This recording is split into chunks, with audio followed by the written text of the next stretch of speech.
नमस्ते, प्रणाम। मेरे यूट्यूब चैनल पे आप लोग का स्वागत है। और देखिए, मैं एक बहुत सुंदर सा नाच कहरवा गीत सुना रही हूँ। आप लोग सुनिएगा, ढेर सारा प्यार दुलार आशीर्वाद भरपूर दीजिएगा और चैनल को लाइक सब्सक्राइब जरूर करिएगा। देथिन जेठान नजर आई, देथिन जेठान नजर आई, बलमा तो है कहाँ छुपाई।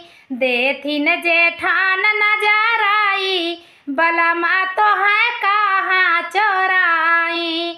कहाँ चोराई हो, कहाँ चोराई, कहाँ चोराई हो, कहाँ छुपाई, बलमा तो है कहाँ छुपाई। देथिन जेठान नजर आई, बलमा तो है कहाँ चोराई। देथिन जेठान नजर आई, बलमा तो है कहाँ छुपाई। जऊ तू ही होते राजा आँखी के कजरवा, जऊ तू ही होते राजा आँख के कजरवा, आँख के कजरवा राजा, आँख के कजरवा, पलकों में लेती छुपाई, पलकों में लेती छुपाई, बलमा तो है कहाँ चोराई। पलकों में लेती छुपाई, बलमा तो है कैसे बचाई। देथिन जेठान नजर आई, बलमा तो है कैसे बचाई।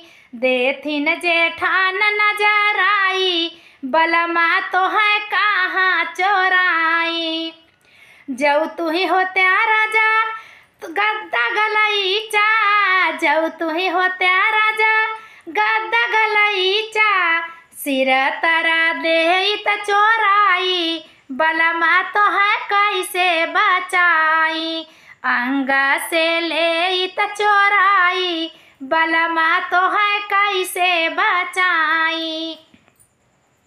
देथिन जेठान नजर आई, बलमा तो है कैसे चोराई। देथिन जेठान नजर आई, बलमा तो है कहाँ छुपाई। जऊ तू ही होते राजा मांग के से दुरावा, जऊ तू ही होते राजा मांग के से दुरावा, जऊ तू ही होते राजा मांग के से दुरावा, मंगिया में ले त जड़ाई, बलमा तो है कहाँ चोराई। मंगिया में ले त जड़ाई, बलमा तो है कहाँ चोराई। देथिन जेठान नजर आई, बलमा तो है कहाँ चोराई। कहाँ चोराई हो, कहाँ चोराई, कहाँ चोराई हो, कहाँ छिपाई, बलमा तो है कहाँ छिपाई।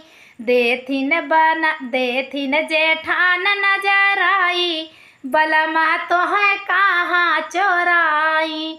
देथिन जेठान नजर आई, बलमा तो है कहाँ चोराई।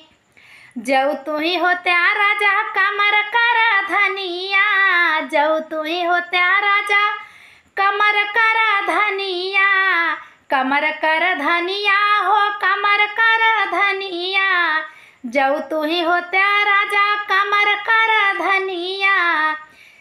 लहंगा में ले त छुपाई, लहंगा में ले त छुपाई, बलमा तो है कहाँ चोराई। लहंगा में ले त छुपाई, बलमा तो है कहाँ चोराई। देथिन जेठान नजर आई, बलमा तो है कहाँ चोराई। देथिन जेठान नजर आई, बलमा तो है कहाँ चोराई। मेरा गाना कैसा लगा आप लोग को प्लीज़ सुनिएगा, पूरा गाना सुनिएगा। देखिए, पूरा गाना लास्ट कड़ी में गाना का सच्चाई रहता है। आप लोग पूरा गाना सुनिएगा और ढेर सारा प्यार दुलार आशीर्वाद भरपूर दीजिएगा। और चैनल को पे नए हो तो चैनल को लाइक सब्सक्राइब जरूर कर लीजिए प्लीज़। मेरा हाथ जोड़ के रिक्वेस्ट है, आप लोग मेरा सपोर्ट करिए। अगर आप लोग मेरा सपोर्ट नहीं करेंगे तो फिर मैं कैसे क्या कर सकती हूँ, पहले बताइए, आप ही लोग बताइए।